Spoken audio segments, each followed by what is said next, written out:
Bonjour. Alors aujourd'hui, le cours va être très dense parce que je me rends compte en préparant ces 3 décennies d'exception que ça aurait pu faire l'objet des 8 cours. Voilà. Alors la dernière fois, on est parti de la revue indigène, et revue donc, qui paraît au début du XXe siècle.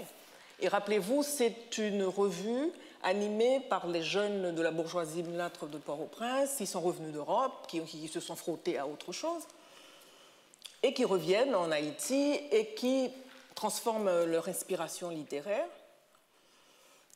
Mais attention à précisément l'adjectif indigène. Ce n'est majoritairement dans la revue, il n'y a pas une poésie ou une littérature qui glorifie le terroir comme on a voulu le faire croire. C'était beaucoup plus des jeunes intéressés à transformer l'expression littéraire haïtienne traditionnelle du XIXe siècle et surtout énormément inspirés par le modernisme latino-américain. Parce qu'à la même époque, dans tous les pays de l'Amérique latine, il y avait un mouvement de renouveau esthétique qui s'appelait El Modernismo, qu'on va retrouver au Pérou, qu'on va retrouver au Brésil, etc.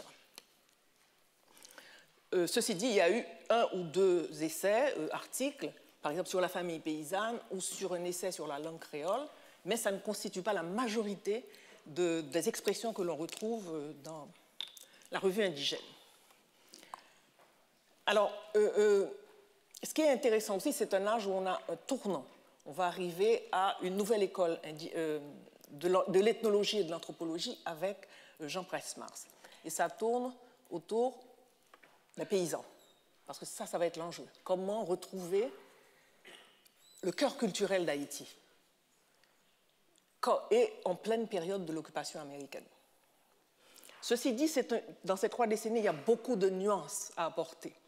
Ce n'est pas parce que l'indigénisme n'apparaît pas comme courant majeur dans la revue que l'indigénisme comme idéologie ne va pas imprégner toutes les années qui vont suivre. Il y a une nuance. Par exemple, quelqu'un comme Georges Castra va minimiser la question de l'arrivée de couches sociales noires plus modestes dans l'espace du débat public, et c'est cette arrivée qui va imprégner toute l'idéologie indigéniste des années qui vont suivre. Price-Mars n'est pas de la même origine sociale que les écrivains de la revue indigène. Price-Mars est de milieux modestes, des couches populaires noires. Price-Mars ne redécouvre pas le peuple quand il revient en Haïti. Quand on voit ce qu'écrit Boire ou Roumain, c'est comme s'il découvrait de manière même exotique le peuple haïtien. Donc c'est intéressant, Michel Rolf-Trouillot distingue 3 projets qui se superposent à ce moment-là. S'emboîtent, se contredisent et même s'ignorent. Ce sont des mouvements portés par des regroupements différents au sein de couches sociales urbaines, des regroupements marqués par une classe d'âge différente, la géographie des regroupements, l'origine familiale, le capital culturel dont parle Bourdieu, y compris la couleur des individus qui les dominent. Donc vous voyez que la grande faille dont j'ai parlé dans la leçon inaugurale, créole-bossal, est quelque chose qui va traverser toute l'histoire d'Haïti. La littérature haïtienne aussi. Michel Rolf-Trouillot distingue 3 projets. Un projet littéraire et artistique, un projet d'éthique civique, ce que fait Price-Mars, mais pas lui, pas seulement lui, et un projet sociopolitique qui va déboucher sur le noirisme, c'est-à-dire la négritude à l'haïtienne. Donc on trouve dans ce projet, dans cette époque, 3 projets qui s'imbriquent. Michel Rolf-Trouillot va même plus loin. Il dit que c'est toute Haïti urbaine de 1927 à nos jours qui est impensable sans l'indigénisme. Et au-delà d'Haïti, de l'Haïti urbaine, le rythme même de la diaspora. Mais dans un autre sens, c'est aller trop loin que de limiter les possibilités esthétiques et artistiques seulement à l'indigénisme. Et en ce sens, il faudrait poser la question aux nouvelles générations, est-ce qu'elles se retrouvent forcément dans l'indigénisme? Dans ce monde globalisé et ouvert, on peut véritablement et de manière très légitime poser la question, est-ce que l'indigénisme est encore ce qui guide l'expression? Quand je regarde les jeunes des milieux populaires urbains aujourd'hui en Haïti, je peux me poser la question. À l'âge de la globalisation, on peut se poser cette question. Price-Mars va beaucoup écrire, et il vit très longtemps. Et Price-Mars a eu cette espèce d'intelligence, cette sérénité de ne se laisser récupérer ni par la revue indigène, ni par la négritude. Et John Picard Byron, qui a fait toute une étude sur la pensée de Price-Mars, dit bien que Price-Mars a contribué grandement au développement et au renforcement idéologique du nationalisme haïtien. Pour autant, la pensée de Price-Mars se démarque et présente de fortes nuances, pour ne pas dire des écarts profonds, par rapport aux différentes formes de nationalisme. Et en ce sens, c'est pour ça qu'il demeure une référence, dans la mesure où il ne s'est laissé enfermer ni par l'indigénisme, ni par le noirisme. L'autre grande figure qui dominera ces années, c'est Jacques Roumain. Vers le début des années 30, après son passage à la Revue indigène, la poésie de Roumain, la pensée de Roumain, la prose de Roumain va changer, ainsi que l'orientation de ses articles de réflexion. Il est influencé par Price-Mars, il a lu Price-Mars, et Price-Mars aura une grande influence sur sa pensée en général. Ses œuvres de fiction, La Proie et l'ombre, 1930, Les Fantoches, 1931, expriment le désarroi d'une jeunesse privilégiée, humiliée par l'occupation américaine. Rappelez-vous, dans la Revue indigène, il n'y a pas une littérature militante nationaliste contre l'occupation américaine. Ce militantisme nationaliste va s'exprimer dans des revues comme Le Petit Impartial ou La Trouée. Et puis, Roumain va inaugurer en 1931 ce qu'on va appeler le roman paysan, avec un petit texte qui s'appelle La montagne ensorcelée.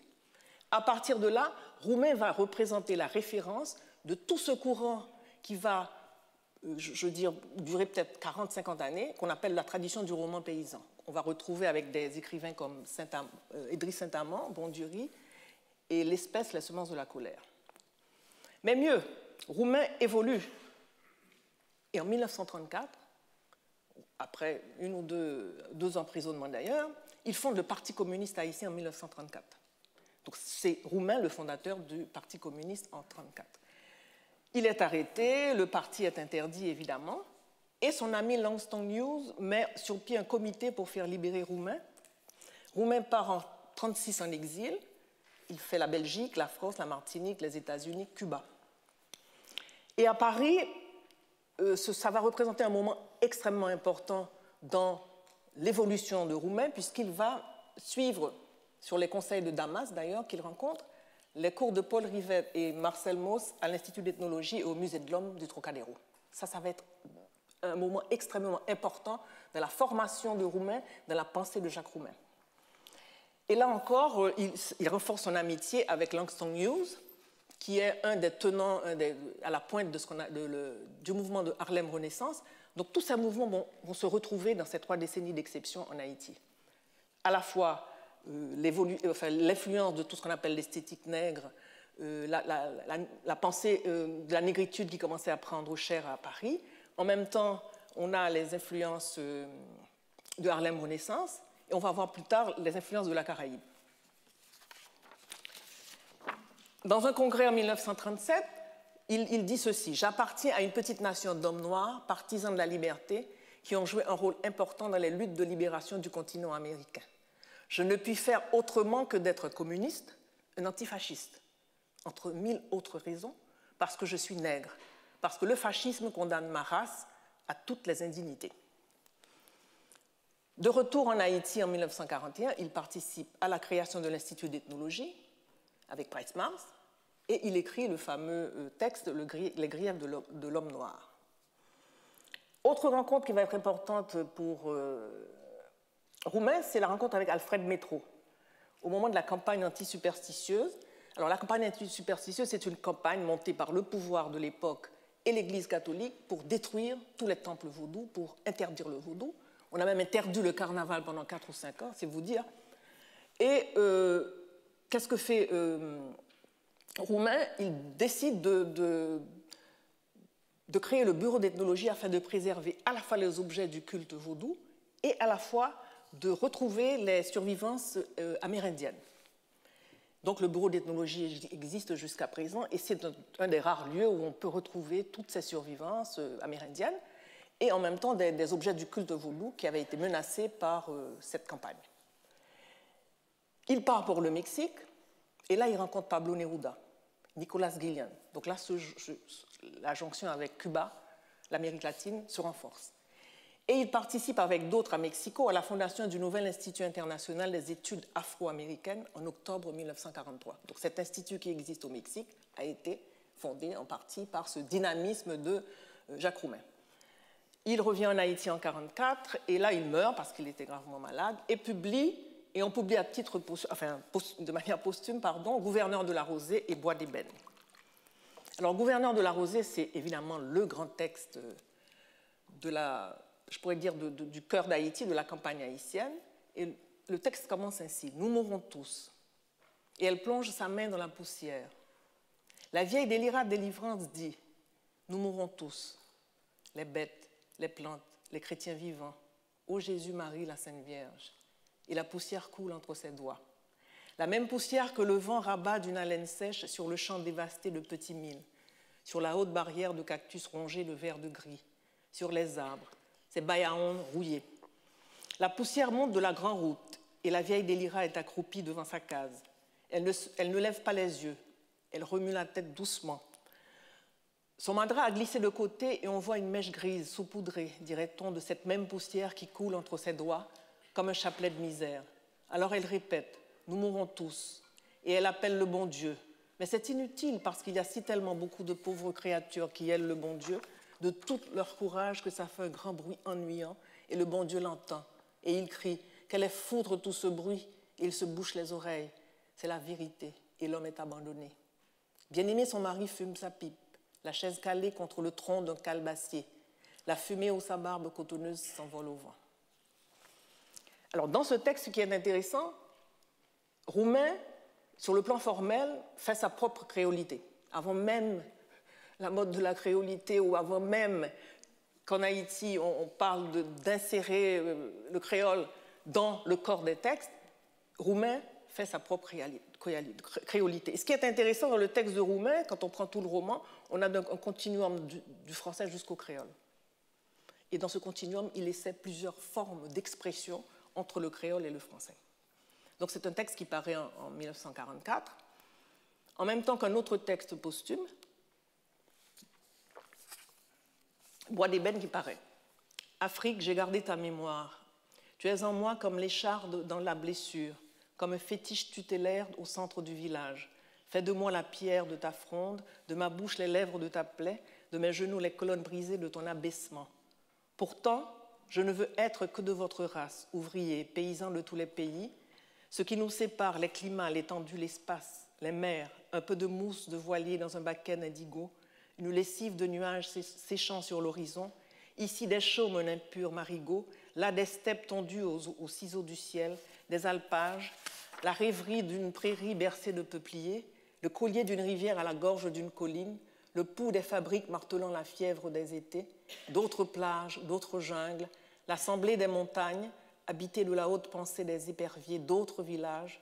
Est-ce tout cela, climat, étendue, espace, qui crée le clan, la tribu, la nation, la peau, la race et les dieux, notre dissemblance inexorable?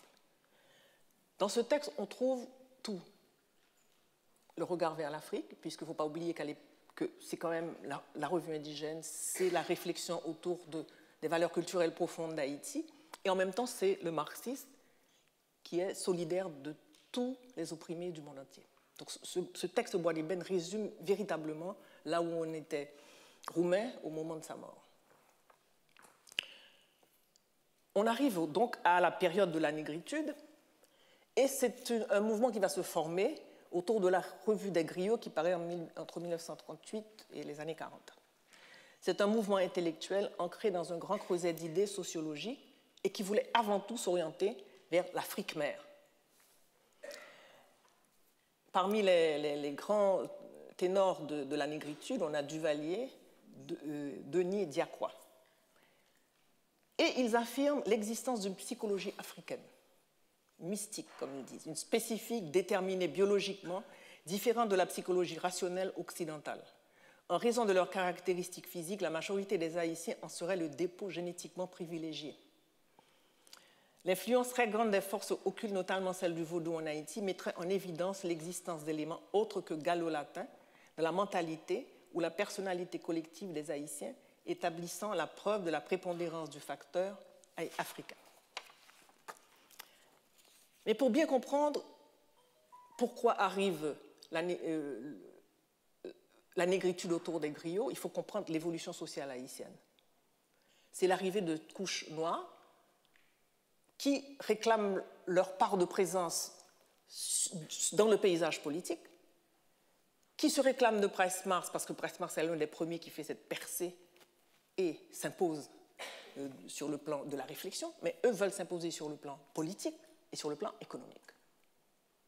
Donc, l'arrivée du mouvement de la négritude, c'est pour basculer ce qu'ils appellent la discrimination des affranchis mulâtres qui, d'après eux, détiennent à la fois le pouvoir politique, le pouvoir économique et le pouvoir intellectuel depuis l'indépendance. Alors, il s'appelle ça, ce contre-racisme des griots va répondre aux discriminations des mulâtres et constituer l'essence même du noirisme haïtien. Ils entendaient réduire tout le débat politique de leur époque à une simple vision manichéenne, une opposition entre noirs et mulâtres, une confrontation entre les bons noirs et les méchants mulâtres, soulever les passions des masses en cherchant à invalider tous les autres courants d'idées susceptibles d'exercer une certaine influence sur certains segments de la société. Donc, il s'appuie sur l'histoire et la culture en vue de renouveler l'orientation de la pensée et de la politique. Il s'inspire des aînés comme Price-Mars et d'Orsainville, se réfère à des idéologues comme Louis Diacroix, des doctrinaires comme Lorimer Denis et François Duvalier. On ne peut pas comprendre le duvalierisme si on ne comprend pas que c'est né et c'est parti des griots. Des intellectuels qui s'intéressent à l'ethnologie comme Kléber Jacob, à la sociologie juridique comme Henri Tallange, aux questions économiques comme Étienne Marcel, à la question de l'ethnopsychiatrie, qui est un concept qui va être pratiquement inventé par Louis Mars, qui est le fils de Price-Mars. Et des écrivains qu'on a vus dans la revue indigène comme Karl Bois, comme Magloire Saint-Aude, gravitent autour du groupe. Ils ont voulu tirer la revue indigène dans le sens de leur projet et ont contribué à faire naître en partie ce malentendu qui veut croire que la revue indigène déjà exaltait le terroir, etc. Donc le malentendu est venu un peu d'eux aussi. Donc l'Afrique va devenir une source d'inspiration extrêmement importante à ce moment-là. Beaucoup de ceux qui écrivent à la suite de Bois d'ébène de Roumain vont être inspirés par l'Afrique. Alors il y a ce texte que tous les écoliers, tous les étudiants haïtiens connaissent, de Roussan Camille, qui s'appelle Nedji. Roussan Camille revient sur Port-au-Prince et par le bateau, il fait une escale au Maroc, Casablanca, et il écrit ce très beau texte. Tu n'avais pas 16 ans, toi qui disais venir du Danakil, et que des blancs pervers gavaient d'anis et de whisky en ce dancing fumeux de Casablanca. Le soir coulait du sang par la fenêtre étroite, jusqu'au burnou d'Espailly affalé contre le bar, et dessinait là-bas, au-dessus du désert proche, d'épiques visions de chocs et de poursuites, de revers et de gloire. Un soir sanglant qui n'était qu'une minute de l'éternel soir sanglant de l'Afrique, et si triste que ta danse en imprégna et me fit mal au cœur comme ta chanson, comme ton regard, mais mêlé à mon âme. L'Afrique continue à inspirer quelqu'un comme Jean Brière, un autre classique haïtien qu'on appelle Black Soul. Je vous ai rencontré dans les ascenseurs à Paris. Vous vous disiez du Sénégal ou des Antilles. Et les mers traversées écumaient à vos dents, hantaient votre sourire, chantaient dans votre voix comme au creux des rochers. Dans le plein jour des Champs-Élysées, je croisais brusquement vos visages tragiques. Vos masques attestaient des douleurs centenaires. À la boule blanche ou sous les couleurs de Montmartre, votre voix, votre souffle, tout votre être suintait la joie. Vous étiez la musique et vous étiez la danse. Mais persistait aux commissures de vos lèvres, se déployait aux contorsions de votre corps le serpent noir de la douleur. À bord des paquebots, nous nous sommes parlé. Vous connaissiez la maison close du monde entier, saviez faire l'amour dans toutes les langues. Vous avez construit Chicago en chantant le blues, bâti les États-Unis au rythme des spirituals. Et votre sang fermente dans les rouges sillons du drapeau étoilé. Ça, c'est aussi un autre texte de référence qui est Black Soul de Jean Brière. Dans ma leçon inaugurale, j'avais posé la question, et je crois qu'elle est encore valable, du chemin trop étroit de la classe, de la couleur et des inévitables dérives sanguinaires vers lesquelles mènent ces questions de classe, de couleur et de peau, quand elles sont posées comme ça. Donc la doctrine, pour certains, la doctrine détournée et dévoyée de la négritude a été dévoyée par le duvalierisme. C'est une question ouverte. quelqu'un comme Pierre-Raymond Dumas la pose jusqu'en 2005. Donc, on cherche une justification, il n'y aurait que Duvalier qui aurait dévoyé cette négritude. Mais sur le plan esthétique et littéraire qui nous intéresse, on ne peut pas légitimer l'indigénisme comme unique scène littéraire et partir de caractéristiques stables, langue, territoire, thématique, imagerie, qui donneraient forme, essence éternelle à cette littérature. Et c'est à partir de ça que, jusqu'à une époque récente en Haïti, on pouvait dire est-ce que un texte appartenait ou non à la littérature haïtienne. Or, aujourd'hui, précisément, avec les mouvements migratoires, avec une littérature qui se fait dans 4 langues, avec des générations beaucoup plus ouvertes sur le monde global, ces critères esthétiques n'ont pas vraiment la légitimité ou ne sont même pas efficaces. Mais curieusement, et c'est pour ça que cette période est très riche, pendant que l'indigénisme se poursuit, la négritude comme expression à la fois politique, esthétique, philosophique se met en place, arrive comme de nulle part un poète comme Magloire Saint-Aude. Et Magloire Saint-Aude, c'est quelque chose de très spécial parce qu'on se demande vraiment cette espèce de génie solitaire, très sobre, va marquer la littérature haïtienne avec 3 textes qui sont en nette rupture avec tout ce qui a été écrit jusque-là. Dialogue de mes langues, Tabou et Déchu. Il y a aussi un autre poète avec Épaules d'ombre, René Bélance, qui véritablement vont inaugurer, je pourrais dire, une forme de surréalisme à la haïtienne. On peut citer d'autres comme Paul Larac et J'ai lucide de Hamilton Garout, mais c'est surtout Saint-Aude, avec Dialogue de mes lampes, qui est une œuvre qui refuse un contenu repérable. Alors on est en plein débat, imaginez, en plein débat sur la race, la classe, la couleur. Est-ce que c'est du terroir ou pas du terroir? Lui, il ne veut aucune référence repérable. La poésie de Saint-Aude n'a pas d'arrière-plan culturel identifiable. Parce que ses vers semblent naître de rien. Il faut aller chercher du côté du silence, mais du silence comme éloquence de l'extrême. Ses poèmes sont très courts, mais comme dit Georges Casta, jamais à bout de souffle.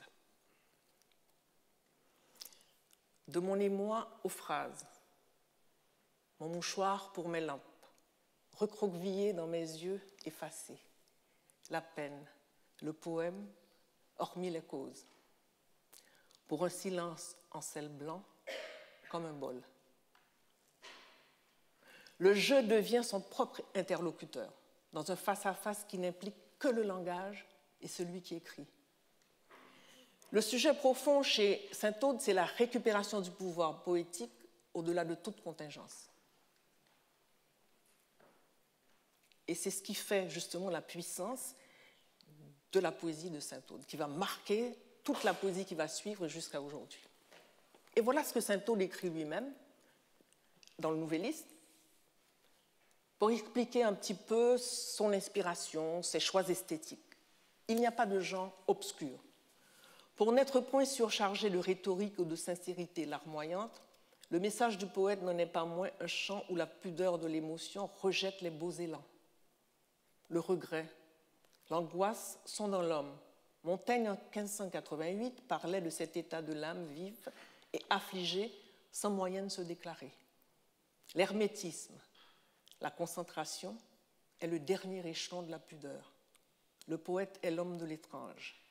Dédaignant les sentiers battus, son souci immédiat est la négation de tout ce qui n'est qu'afflux sentimental, sénilité ou verbiage d'une âme inconsolée. Comme dit Mallarmé, le sens trop précis rature ta vague littérature. Donc ça, c'est la profession de foi littéraire, on pourrait dire, de quelqu'un comme Magloire Saint-Aude.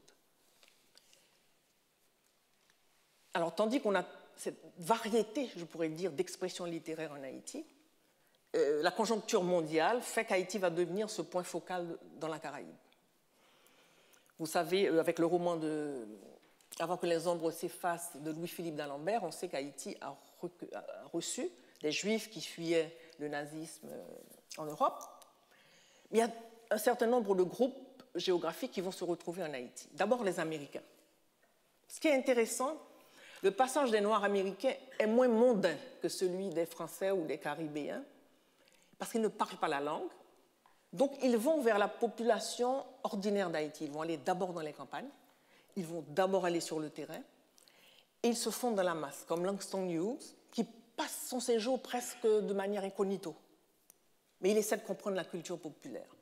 De même que la grande romancière noire américaine Zora Neale Hurston, elle va aller directement vers la campagne, vers les quartiers populaires, vers les pratiques du vaudou, ou quelqu'un comme Catherine Dunham, qui va révolutionner l'esthétique de la gestuelle, de la danse à cette époque. On évoque souvent l'amitié qui va naître entre Langston Hughes et Roumain, mais cette rencontre est très intéressante quand on lit le récit qu'en fait Langston Hughes. Il dit dans un article de Amsterdam Review comment il a été choqué par l'élite haïtienne. Il la trouve méprisante pour l'ensemble de la population, il la trouve tout à fait en dehors des réalités, mais en même temps, pour lui, Roumain fait exception, parce que Roumain est de cette bourgeoisie. Et il raconte une anecdote, il devait rencontrer Roumain, et il disait qu'il n'avait même pas les chaussures adéquates, ni la veste qu'il fallait pour rencontrer ce grand monsieur. Donc en même temps qu'il critique cette bourgeoisie haïtienne, en même temps il sait que Roumain fait partie de cette bourgeoisie haïtienne. Et une longue amitié va naître entre les deux hommes. Quand Roumain sera arrêté, comme je vous ai dit tout à l'heure, c'est lui qui va... voilà Langston Hughes en Haïti. Alors là, je soupçonne, parce que j'essaie de reconnaître le visage de Zora Neale Hurston, parce que je sais qu'ils avaient une liaison et que c'est peut-être elle sur cette photo en Haïti, mais Langston Hughes est dans les campagnes. Vous voyez la petite maison derrière, ce n'est pas du tout dans la capitale et dans les grands salons de ces grands écrivains des années 40. Zora Neale Hurston visite Haïti. Elle est une des premières Noires américaines à avoir une bourse Guggenheim, donc elle vit en Haïti. À la fois comme écrivain, mais à la fois comme ethnologue. Et elle entame des recherches sur le vaudou. Elle va à la campagne. Et elle sortira un très beau livre qui s'appelle Tell My Horse, Voodoo and Life in Haiti and Jamaica. Donc là, elle fait toute une enquête pratiquement ethnologique sur le vaudou. Et c'est en Haïti qu'elle écrit son roman qui est le plus connu, qui vient d'être publié d'ailleurs en français, Mais les yeux dardaient sur Dieu aux éditions Zulma. Et les critiques pensent que la construction du récit, le symbolisme, la mythologie qui travaille ce roman rappellent le syncrétisme même du vaudou. Alors c'est Zora Neale Hurston en Haïti. Elle est dans la campagne, elle tient un haçon à la main et elle tape sur un tambour. Donc ce n'est pas du tout dans un salon avec un verre de vin à la main. L'autre noire américaine qui va venir en Haïti, c'est Catherine Dunham. Elle va s'installer d'ailleurs dans l'ancienne habitation de Pauline Bonaparte. Et elle aussi va du côté de l'anthropologie. Elle fait des recherches sur la gestuelle et la musique, et surtout la gestuelle dans les danses. Et le travail de Catherine Dunham va influencer toute l'expression de la danse moderne après. Des gens comme Martha Graham, des gens comme d'autres danseurs vont s'inspirer des travaux et des recherches de Catherine Dunham. Donc Haïti continue à... Là, je parle des Noirs américains. Les Cubains vont venir aussi en Haïti à cette époque. Aléo Carpentier séjourne en Haïti à titre de conseiller à l'ambassade de Cuba. Et c'est là qu'il va trouver l'inspiration pour son roman que vous connaissez certainement, Le Royaume de ce monde, et aussi l'inspiration pour écrire ce qu'il appelle le réalisme merveilleux, c'est-à-dire la forme d'expression qui serait propre au peuple latino-américain ou caribéen. Et dans le prologue à la première publication du Royaume de ce monde, d'ailleurs, Carpentier fait la distinction entre le réalisme magique et le merveilleux surréaliste de l'Europe. Pour lui, le réalisme magique, c'est une vision du monde qui crée le miracle, et pour les surréalistes, c'est le miracle créé pour changer la vision du monde.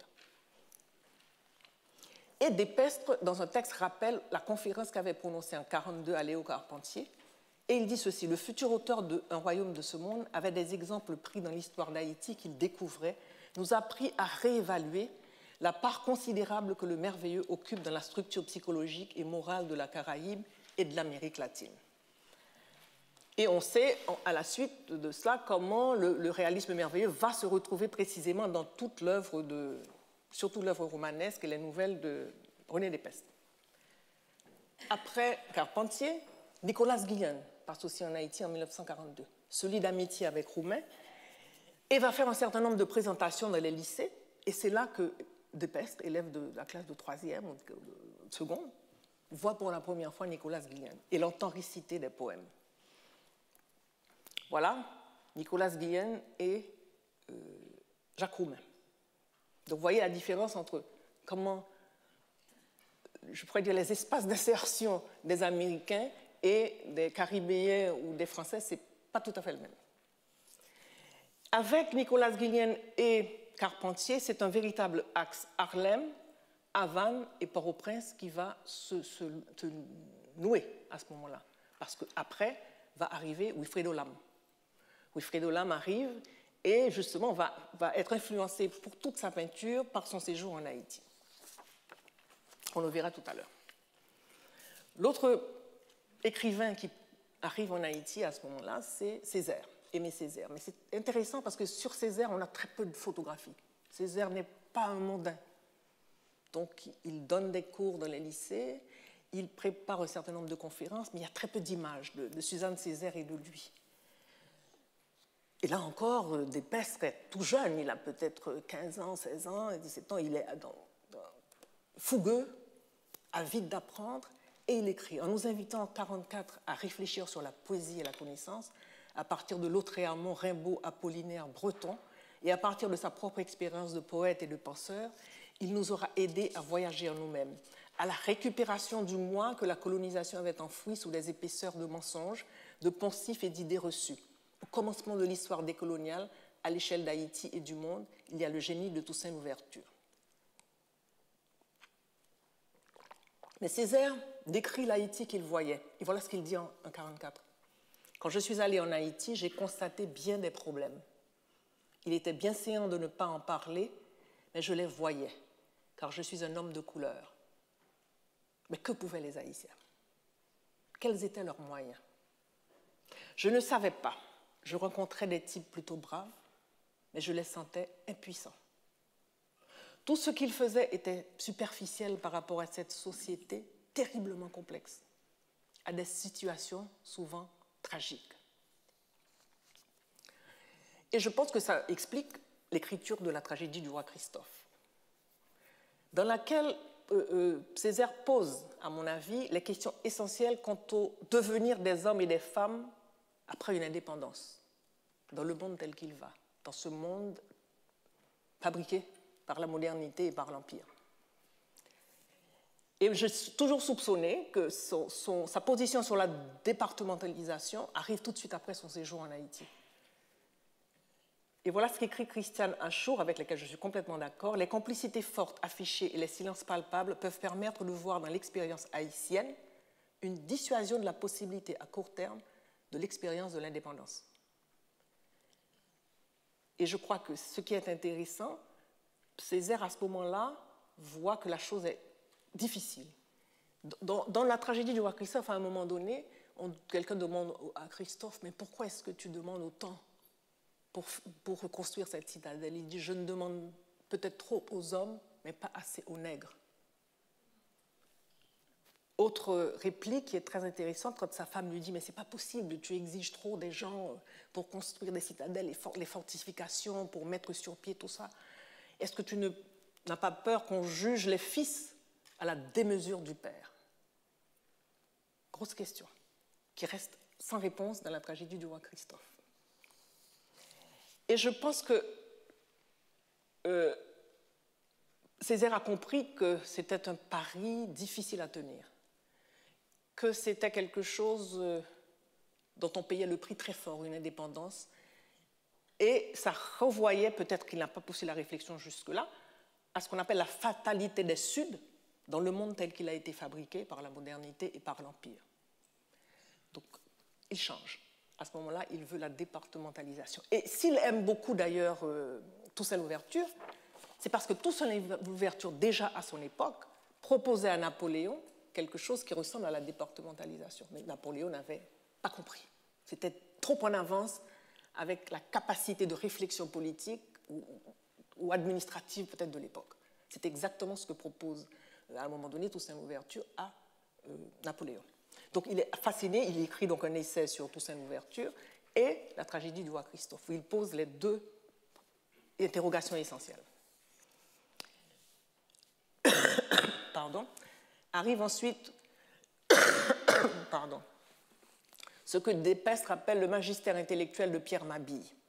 Pierre Mabille arrive en Haïti, c'est un homme extrêmement cultivé, très influencé par les surréalistes, et c'est lui qui va être le premier directeur de l'Institut français en Haïti. C'est lui qui invite Breton, il invite Wilfredo Lam.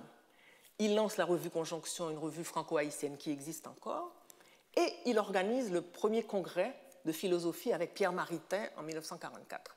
Et c'est lors de ce congrès de philosophie que Césaire va prononcer cette conférence sur poésie et connaissance. L'ouverture du centre d'art aussi, parallèlement. Imaginez le foisonnement en 5 ans, tout ce qui se passe dans cette île. Le centre d'art, on va l'ouvrir. Et marque un moment important dans l'histoire de la peinture haïtienne. Au moment où le centre d'art met en valeur ce qu'on appelle les peintres naïfs, c'est DeWitt Peters qui ouvre ce centre d'art, Wilfredo Lam arrive en Haïti, va voir les peintres naïfs, va voir d'autres, parce qu'il n'y a pas que les peintres naïfs, parce qu'on a voulu réduire l'esthétique haïtienne aux peintres naïfs. Il y a la galerie Brochette, où il réfléchit sur une esthétique académique tout à fait qui n'a rien à voir, parce qu'ils ne veulent pas être enfermés non plus dans un certain exotisme ou une peinture ethnologisante. Et Wilfredo Lam fait une exposition avec d'autres peintres cubains, Carlos Enriquez, Amelia Pález del Casal et René Portarero au Centre d'art. Donc il y a une activité intense à ce moment-là. Ici, on a Breton, Wilfredo Lam et Mabille, devant justement une peinture de Wilfredo Lam dans ces années-là. Breton, admiratif de la peinture d'Hector Hippolyte, sera le grand peintre qu'on va découvrir dans ces années-là, va ramener en France d'ailleurs toute une collection qui a été vendue il y a peut-être 3 ans, je crois, des peintres d'Hector Hippolyte. Mais en tant qu'écrivain, il est surtout stupéfié par la poésie de Saint-Aude, les nuits de Port-au-Prince et l'effervescence artistique qu'il retranscrit dans un texte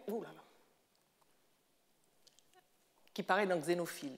La nuit en Haïti, les fées noires successives portent à 7 cm au-dessus des yeux les pirogues du Zambèze, les feux synchrones des mornes.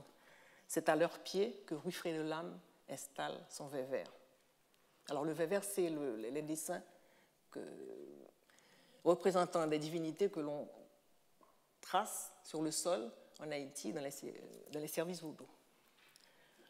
Une deuxième partie du texte, et nous entrons dans un tabac vermoulu. Il faut écarter des péridots de gaz grise comme les bayaons d'Haïti. Au comptoir, une femme étalée verse le sang dans des verres d'éclipse. La visite d'Aimé Césaire, d'abord, puis celle d'André Breton en 1946, ont été comme des étincelles, allumant la révolte chez les jeunes Haïtiens aux prises avec une société traversée par des partages profonds de couleurs, de classe et de culture. Les intellectuels et écrivains prennent position contre la campagne anti-superstitieuse, qui n'est qu'une façon de tuer cet élément culturel essentiel qu'est le vaudou. C'est en même temps une révolte politique. Les idées socialistes font leur chemin. En dehors du Parti communiste de Jacques Roumain, il y a le Parti socialiste aussi qui voit le jour. Et il y a le fameux journal La Ruche, qui est créé par René Despestre, qui a à peine 18 ans, Jacques-Stéphane Alexis, Gérald Blancourt, Théo Becker. Et Despestre publie son premier recueil, Étincelle, suivi de Gerbes de sang. Il avait à peine 18 ans et évidemment il a été arrêté après la publication d'un des numéros de La Ruche. Alors, un des premiers textes dans Étincelle de Despestre, c'est ça. La morale ne connaît pas. La justice ne connaît pas. Les nuages ne connaît pas. La Bible ne connaît pas. Napoléon ne connaît pas. Les fous ne connaissent pas. Le verbe être ne connaît pas. Le sang a trahi chaque battement de mon cœur. Le soleil s'est rendu sans tirer un coup de fusil. La lune est une ivrogne, la pureté une légende. L'amour a passé dans le camp ennemi. N'en parlons plus, je recommence la vie avec mes seules ressources.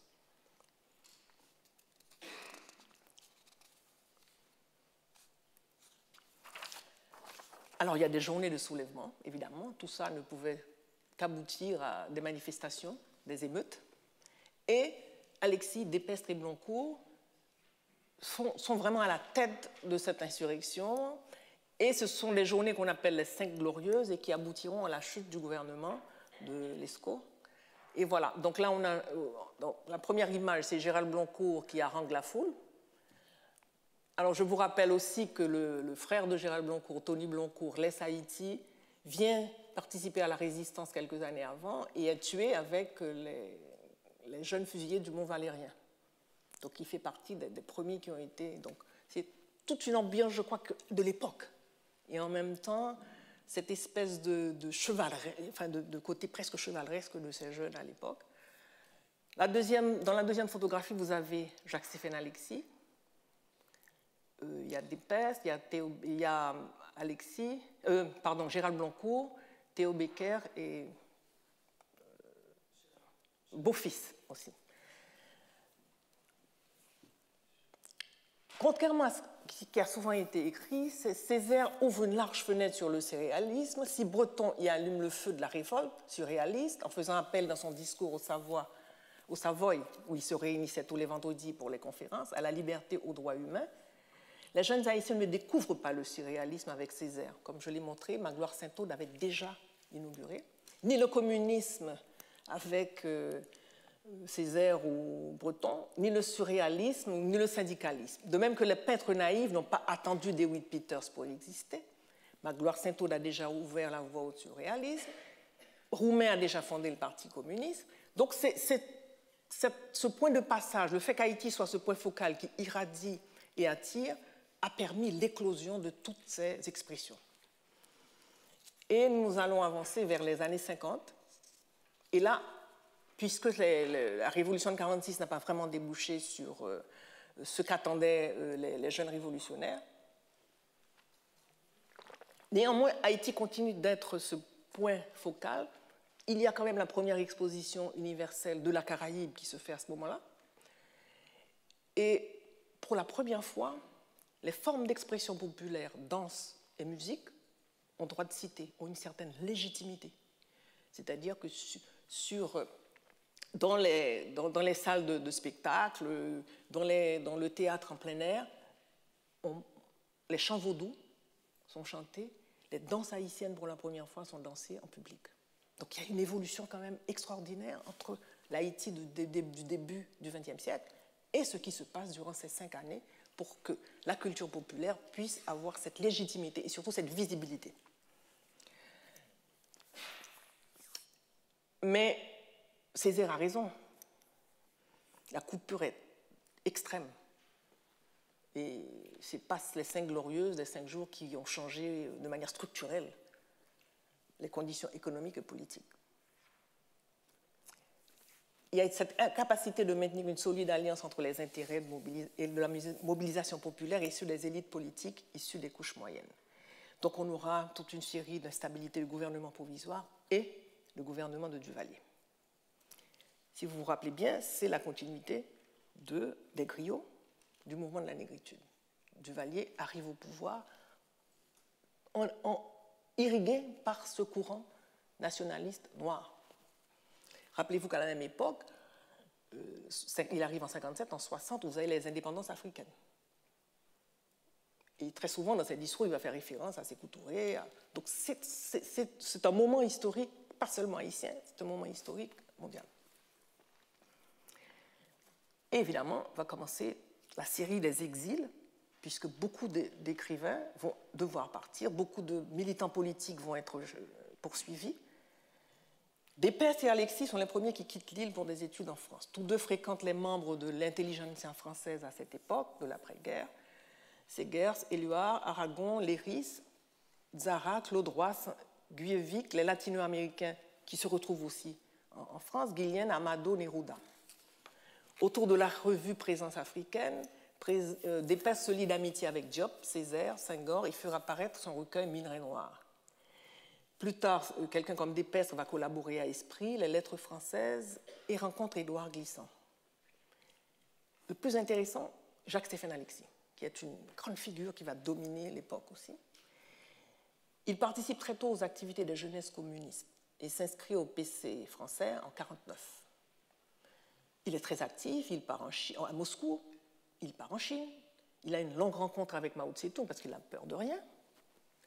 Et je crois, conseille même Mao Tse-tung parce qu'il y avait un conflit à l'époque entre deux courants du communisme. Il écrit un texte dans l'inuit qu'il donne à Mao le lendemain. Et il publie Compère Général Soleil en 1955. C'est le premier texte qu'il va, d'une série de 4-5 beaux textes.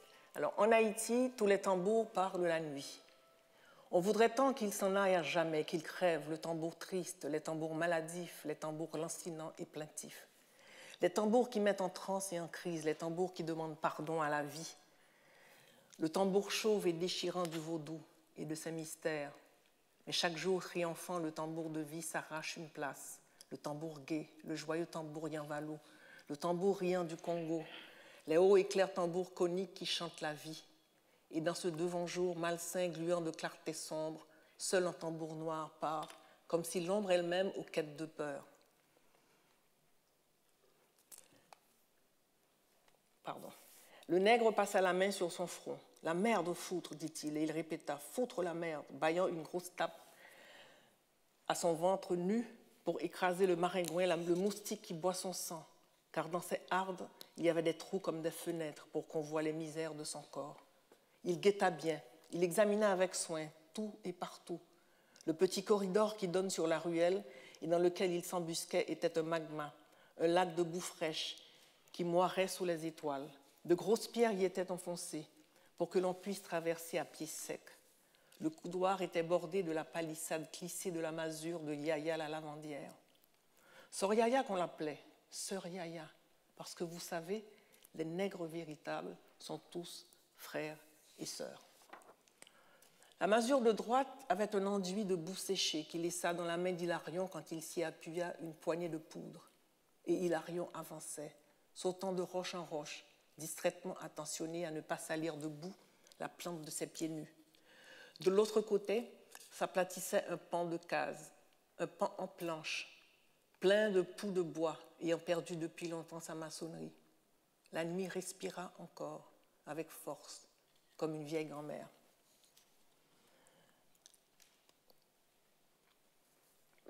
Alexis participe à une grande polémique qu'il y avait entre Césaire, Despestre et Aragon sur la question de l'inspiration individuelle. Est-ce qu'on doit donner la primauté à la question politique et idéologique, au réalisme socialiste ou à la question individuelle? Grand débat qui a nourri vraiment pas mal d'énergie pendant cette époque. Et il tranche, lui, en faveur, évidemment, de l'inspiration individuelle. Et c'est là qu'on sent que Alexis commence à se détacher, qu'il commence à devenir cet homme complètement libre qui, dans sa littérature aussi, va s'ouvrir à des souffles différents.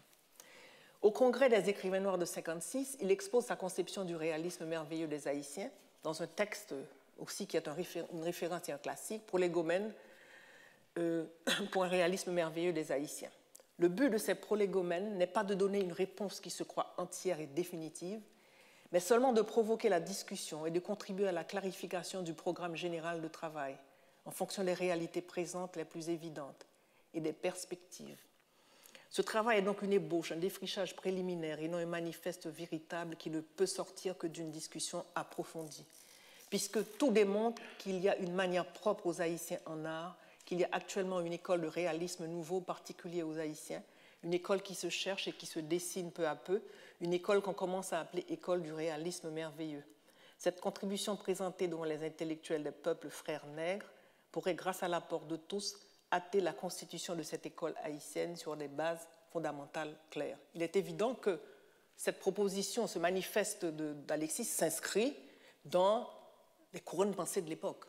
C'est le moment où les écrivains de la négritude se rencontrent dans ce congrès des écrivains à Paris en 1956. Donc ça s'inscrit dans l'époque. Mais Alexis, c'est peut-être l'un des écrivains qui me fait le plus penser à un chevalier des temps modernes, parce qu'il fait tout avec panache. Rien. Quand il va à Moscou, je vous ai dit tout à l'heure, en Chine, et il a un bref séjour en Haïti en 1960, il continue à écrire, il est inquiété, et en 1961, contre toute attente, il rentre dans la clandestinité en Haïti, et évidemment est tué. Après avoir écrit 4 romans majeurs, il n'avait pas 35 ans, dont le dernier, L'espace d'un ciment, où il inscrit toute son inspiration dans la Caraïbe. Mais le plus extraordinaire, c'est le jour où je suis tombée sur un poème qu'il écrit 25 ans avant. Dans ce poème, qu'il écrit à une femme aimée, parce que c'est un grand dandy aussi, il décrit sa mort. Il dit, à la pénultième seconde, j'entendrai le bruit des shrapnels. Et il dit, j'irai là où le rouge ne peut pas mourir. 25 ans avant. Donc c'est un personnage un peu, vraiment hors norme, Jacques-Stéphane Alexis. Despès continuera de parcourir le monde, l'Europe de l'Est, l'Europe, le Brésil, Cuba, pour enfin s'installer en France. Ce qui est intéressant avec Despès, c'est qu'il traverse tout le siècle. Chaque départ, on se demande, mais vraiment, il a vraiment fait le tour du monde. Et à chaque fois qu'on a voulu l'enfermer dans une prison esthétique ou une prison idéologique, paf, il s'en va. Il ne se laisse pas enfermer. Et c'est en ce sens qu'il traverse le siècle et est un témoin, je peux dire, majeur de ce siècle. L'ensemble de ses écrits vous permettent de voir l'ensemble des idéologies, des propositions esthétiques du XXe siècle et comment lui, il a sa distance par rapport à tout ça. Je veux parler d'écrire Bonjour à Dieu la négritude, entre autres, Encore une mer à traverser, Un arc-en-ciel pour l'Occident chrétien, des nouvelles, des romans, dont Adriana, dans tous mes rêves, qui a eu le prix Renaudot. Comme je vous disais, quand on prend ces 3 décennies, on pourrait y consacrer les 8 cours. Autre élément intéressant pour cette période, c'est l'avènement de la littérature en langue créole.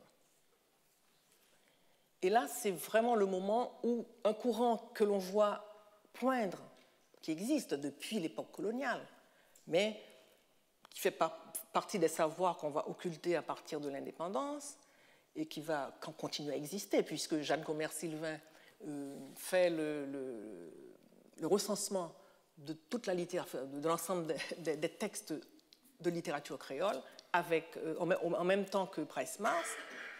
Il y a une tentative de faire entrer la langue créole avec Justin Lérisson, qui est un des romanciers de la génération de la Ronde. Roumain fait une tentative personnelle, mais reste quand même dans, je pourrais dire, la structure de la langue française. Ici, le saut, on le fait ouvertement.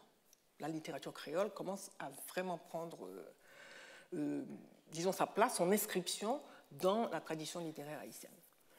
Et on a un certain nombre de textes. Alors, je ne vais pas trop m'attarder, puisqu'il y aura un cours dédié exclusivement à la littérature en langue créole, mais je dis quand même, puisque ça fait partie de l'époque, la publication de textes en langue créole qui s'inscrit directement dans les années 40, parce que ça fait partie justement de ce potentiel de libération.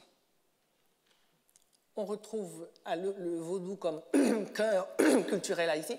Le créole aussi fait partie de ce cœur culturel qu'il faut mettre en avant.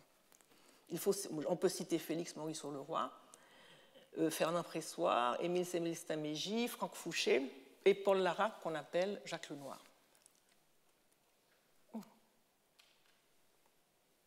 Alors, il y a un texte en dehors du fait que quelqu'un comme Morisot-Leroy traduit, comme je l'ai dit dans la leçon inaugurale,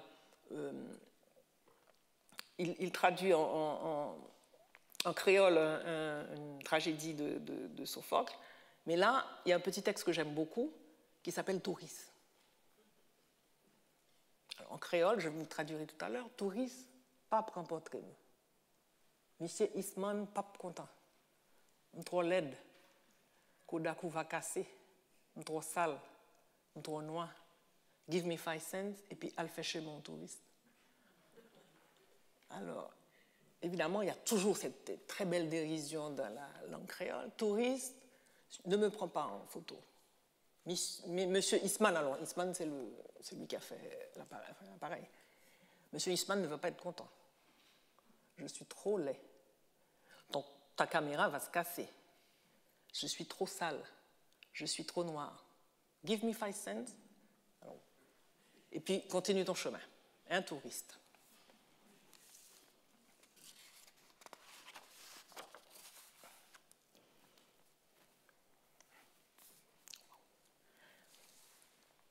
Haïti littéraire, c'est aussi un autre mouvement qui apparaît à la fin des années 50, début des années 60. Là encore, il y aura toute une partie dans le colloque de juin qui sera consacrée à Haïti littéraire. C'est énorme, donc je ne vais vraiment faire que vous en parler rapidement. Haïti littéraire se situe dans le prolongement de la veine de ceux qui sont dans la recherche du silence et de l'inconnu, Magloire Saint-Aude. Le mouvement ne sera pas marqué par des polémiques spectaculaires comme ailleurs, mais on peut signaler des pratiques que l'on retrouve dans toute recherche surréaliste des écrivains. Détournement de proverbes et de slogans publicitaires, transcription des activités du rêve, des récits de faits divers étranges, les collages, les déplacements de titres et de signatures, le jeu des cadavres exquis. La plupart des poètes d'Haïti littéraire sont aussi peintres et dessinateurs, mais s'inscrivent non pas dans, je dirais, l'école du Centre d'art des naïfs, mais plutôt du côté de ceux de la Galerie Brochette, ou qui veulent aller dans une forme d'expression picturale non ethniquement marquée. Alors, les principaux sont Anthony Phelps, Villard-Denis dit d'Avertige, Roland Morisseau, Jean-Richard Laforêt, Serge Le Gagneur et René Philoctète. D'Avertige est celui qui va certainement le plus loin dans son refus de l'ethnie, de la classe, et exprime fortement le désir d'aller ailleurs. Et comment ne pas illustrer Haïti littéraire par un extrait du poème de d'Avertige, Pétionville en blanc et noir, où il revoit sa mère dans sa très modeste demeure, lavant et repassant le linge des bourgeois de Pétionville. La maison, cette remise où le jour nous logions, le charbon dans les fers brûlait et l'enfance et l'histoire. La maison emplissait de fumée toutes les têtes. L'odeur de la lessive, d'amidon et de cendre gonflait par nos cheveux leurs bulles folles. Au chant des orages s'élevait l'herbe de la pluie. Je me souviens et me souviendrai. Pour le bateau noir de son cœur, l'indigo délayé tournait ses lacs. Et les ciels aux yeux d'ange pour ses pensées qui s'envolaient, comme des oiseaux saouls du jour. Longtemps, longtemps, ce fut sa vie blanchie sur des blancs linges repassés, imbibés dans des baignoires de vieux fer blanc. Je m'en souviens et m'en souviens encore. C'était la cendre à ses cheveux roux d'or. Alors je dois vous dire que pour d'Avertige, c'est déjà trop lisible. Il trouve que c'est déjà une poésie un peu facile qu'il fait là, puisqu'on arrive à comprendre tout de suite. Lui, il va vraiment vers un hermétisme pur. Et sa poésie est tellement forte que quelqu'un comme Alain Bosquet a tout de suite été séduit par un autre de ses poèmes et va le publier dans l'anthologie qu'il fait de la poésie américaine. Ce qui est intéressant, c'est que dans un des numéros de la revue Rond-Point, il y aura deux revues, Rond-Point et Semences. C'est dans ces deux uniques revues qu'ils vont élaborer toute la théorie, finalement, de ce groupe d'Haïti littéraire.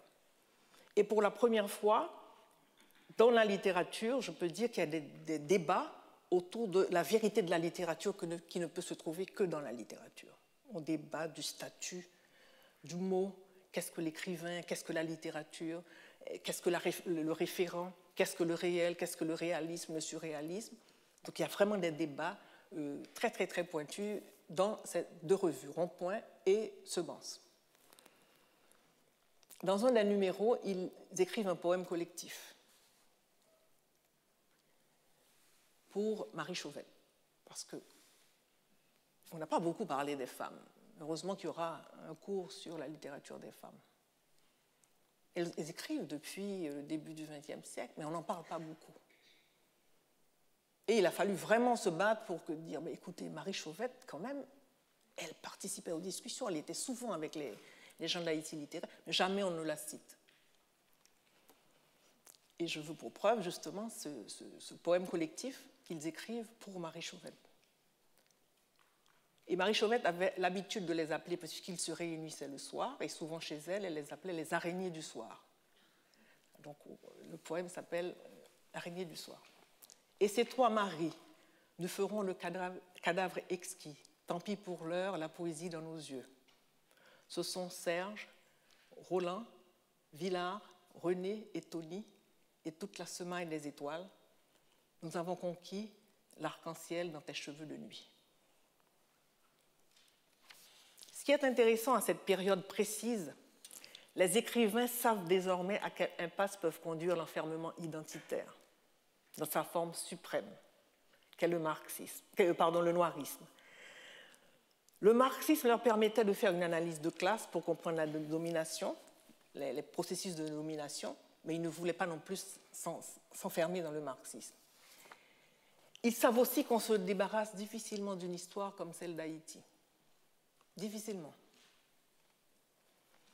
Et sont déjà prémunis, bien qu'ils vont tous partir, de toute uniformisation globalisante. C'est ce qui va permettre à Haïti littéraire, même à l'étranger, beaucoup vont se retrouver au Canada, Davertige est celui qui vient en Europe. Et d'ailleurs, dans un des poèmes, René Philoctète dit, écoutez, j'espère que Davertige aura trouvé, à la recherche de Van Gogh, aura trouvé les fleurs qui lui feront une couronne, parce que c'est un personnage hors norme aussi, Davertige. Mais en même temps, à côté de ceux qui s'en vont, on ne parle pas beaucoup de ceux qui restent, parce qu'il y en a qui restent en Haïti. Et ceux qui restent sont justement ceux qui vont se confronter à ce que j'appelle la spirale du silence. Ils forment un groupe autour du spiralisme qui n'est pas très clair, mais en fait, qui n'est pas très clair. Mais en même temps, on sent ce besoin d'être face au danger et d'échapper à la spirale du silence. Donc, comment va-t-on parler ? Déjà, Phelps se disait dans Le pays que voici, il est venu le temps de se parler par signes. Quelqu'un comme René Philoctète fait le voyage, mais il est fatigué des giboulées du Nord. Alors il préfère revenir. Il préfère encore les dangers politiques. Comme il dit lui-même, je reviens vers ces îles qui broutent l'azur jusqu'au vertige. Et ils savent tous désormais que l'espace de la littérature était trouvé dans ce dialogue avec soi, instauré par Saint-Aude. Merci.